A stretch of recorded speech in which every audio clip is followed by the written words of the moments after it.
안녕하세요. 가벼운 지리학입니다. 지난주 환경결정론과 가능론에 이어서 오늘은 풍토론에 대해 이야기해보고자 하는데 사실 오늘은 철학입니다. 먼저 지난주 내용을 간략히 요약하면 인간이 자기 주위 환경이 어떠한가에 따라 규정되는 존재라고 보기는 어렵지만 어떤 환경을 사는가에 따라 사람들의 삶에 차이가 나타나는 부분은 확실히 있다는 것입니다. 이에 대해 와스지 데스로의 풍토론을 중심으로 이야기해보고자 합니다. 먼저 인물에 대해 알아보자면 20세기 초 일본의 도덕 철학자이자 역사가입니다. 학자로서는 현상학 해석학에 관심이 있었고 초기에는 키르케고르와 니체를 일본에 소개하는 저술 활동을 하다가 이후에는 서양 철학을 비판하고 서구식 개인주의가 일본인의 삶에 미치는 영향을 공격했다고 합니다.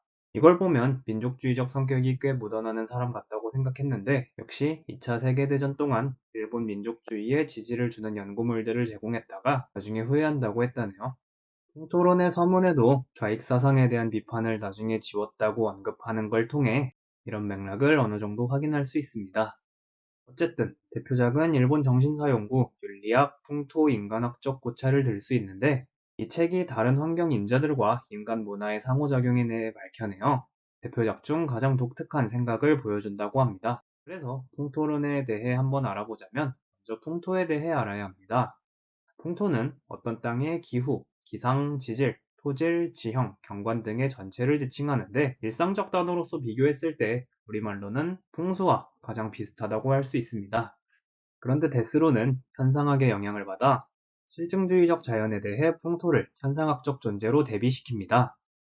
그러니까 실증주의에서 말하는 환경은 이런 식입니다. 예를 들면 아리스토텔레스가 환경을 흙, 물, 불, 바람으로 파악했듯이 물리적이고 객관적인 대상만을 환경으로 본 것입니다. 그런데 현상학은 당대 실증주의의 가치 중립성을 비판하며 인간의 알미란 객관적 사실을 통해서만 이뤄지는 것이 아니라 인간의 의미 부여에 따라 외부 사물이 의식지향적으로 재구성된다 보았습니다. 현상학의 창시자인 후서를 인용하자면 의식이 곧 대상이므로 의식을 통해 대상의 본질을 파악해야 한다는 겁니다. 데스로는 이를 추위를 느끼는 것을 통해 설명합니다. 여기에는 한기라는 물리적 객관과 추위라는 심리적 주관이 있습니다. 여기서 한기가 밖에서 우리에게 온다는 것은 오해이며 우리가 추위를 느끼는 정도를 통해 한기가 발견되는 것이라는 겁니다. 그러니까 우리의 주관이 무언가를 향하여 열려 있으므로 이에 따른 지향적 체험이 추위를 발견한다는 것입니다. 그런데 문제가 있습니다. 이 관점에서 내가 느끼는 추위는 내 안에 있는 주관적 체험에 불과하기 때문입니다. 아무리 생각해봐도 우리가 한기라고 부르는 것은 어떤 초월적이고 객관적인 것이지 나만의 느낌과는 확실히 다릅니다. 이에 대해 데스로는 지향성과 관련하여 주관과 객관의 구별부터가 오해라고 말합니다. 여기서 하이데거가 인용되는데 하이데거는 무언가의 존재를 밝혀내기 위해서는 인간을 먼저 밝혀내야 한다고 말하며 인간을 다자인, 현 존재라 부정합니다. 이건 다른 존재자와 관계를 맺으며 생긴 의미 속에서 인간이 존재한다는 의미인데 하이데거에 따르면 세계 또한 인간과 관계 맺음을 통해 형성된 일종의 의미 체계입니다. 이걸 아까 얘기에 적용하면 인간은 세계 내 존재이므로 이미 어느 주위 세계에 살고 있습니다. 그러니까 나의 존재는 한기를 비롯한 세계와의 관계 맺음을 통해 존재하며 한기 또한 나에 의해 형성된 의미 체계이기 때문에 우리는 나와 추위를 떼어보는 데 익숙하지만 둘을 구분하는 것이 사실은 의미가 없다는 겁니다.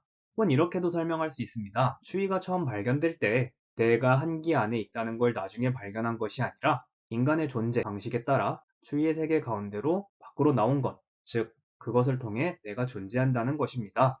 정리하자면 환경결정론에서 인간을 이해하는 방식은 자연이라는 물결이 치는 호수에 인간을 비추어 보는 것이었습니다. 즉 자연에 의해 변형된 인간의 모습을 바라보는 것이었는데요. 풍토론에서 인간을 이해하는 방식은 결국 자연 자체가 같은 풍토를 공유하는 우리를 이해하는 거울이 되는 것입니다.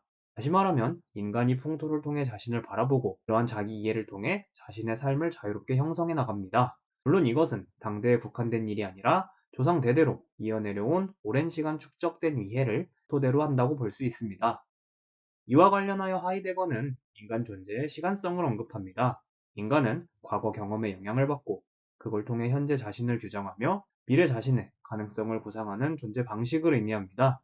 이에 대해 데스로는 시간성이 인간 개개의 존재 구조로 작동한다면 왜 공간성은 크게 고려하지 않았는가에 대해 비판하며 인간을 더 잘 이해하기 위해서는 과거뿐만이 아니라 풍토를 등에 업고 어떤 나라의 공간과 어떤 시대의 인간 존재로서 인간을 바라봐야 더 잘 이해할 수 있을 것이라 말합니다.